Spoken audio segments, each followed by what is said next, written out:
Hi friends, welcome back to కొత్త రుచి. ఈ కొత్త రుచిలో ఈరోజు మనం ఒక స్పెషల్ డిష్ చూసేద్దామండి.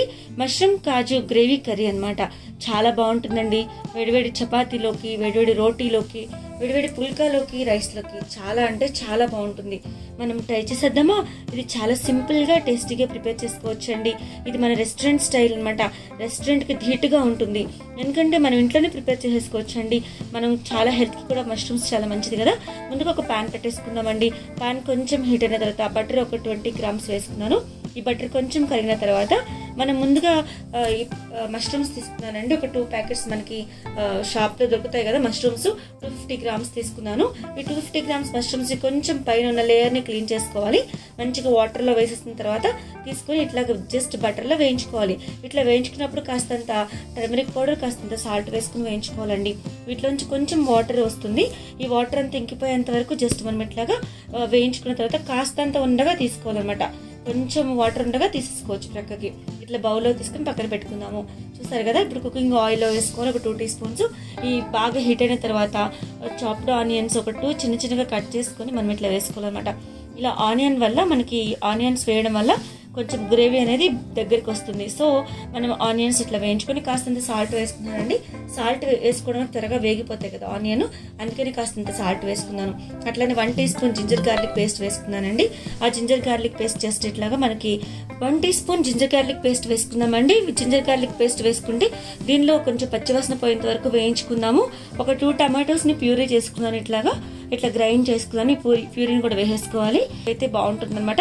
ఇట్లా ఆయిల్ అంతా పైకి వచ్చింది కదండి, చూసారు కదా. ఈ ఆయిల్ అంతా ఇలా పైకి వస్తే టేస్ట్ అనేది బాగుంటుంది అన్నమాట. టమాటో కూడా మంచిగా కుక్. ఇప్పుడు కాస్తంత మసాలా ప్రిపేర్ చేసుకున్నాం. డ్రై కోకోనట్ కాస్తంత చిన్న చెక్క మళ్ళీ జస్ట్ ఇట్లా కట్ చేసుకుని చిన్నగా వేసుకోవాలి. అట్లా రెడ్ చిల్లీస్ ఒక 2 వేస్తున్నానండి. అలాగే గసగసాలు ఉంటాయి కదా, అవి వాటిని కొంచెం నానబెట్టుకుని ఇట్లా వాటర్తో పాటు వేస్తున్నాను. అట్లా కాజు కూడా ఒక 10 కాజుని కూడా ఇట్లా నానబెట్టుకుని వేస్తున్నానండి. అలాగే ఎలాచి ఒక 2 వేసుకున్నాను. ఇది మసాలా కొరకు మనకి ఇది అట్లనే క్లౌస్ ఒక 4 వేస్తున్నానండి. అలాగే కొంచెము మనం ఇదంతా ప్రక్కన పెట్టేసుకొని చెక్క కూడా వేసుకోవాలి.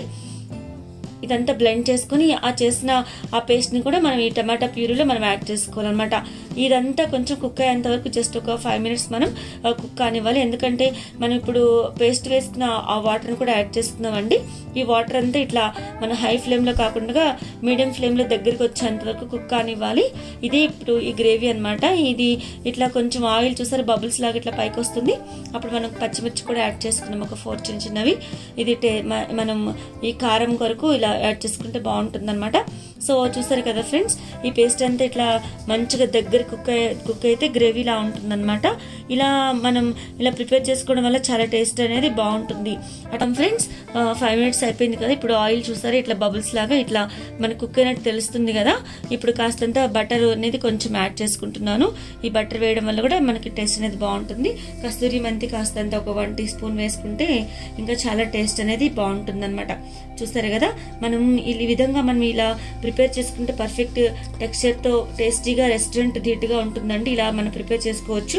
మనకి వేడివేడిగా రైస్లోకి వాటిలోకి బాగుంటుంది అన్నమాట. అప్పుడప్పుడు మనం ఇలా ప్రిపేర్ చేసుకొని మనం తీసుకుంటే వేడిగా చాలా బాగుంటుంది. ఛానల్ సబ్స్క్రైబ్ చేసుకోండి, లైక్ చేయండి, షేర్ చేయండి. చూసారు కదా, కర్రీ గుమగుమలా ఆడిపోతుంది. ఇట్లా వేడివేడిగా మనం ఈ కర్రీని పెట్టుకొని తింటే చాలా బాగుంటుంది అనమాట. అప్పటికప్పుడు మనం ప్రిపేర్ చేసుకోవచ్చు, త్వరగా అయిపోతుంది. Thanks for watching.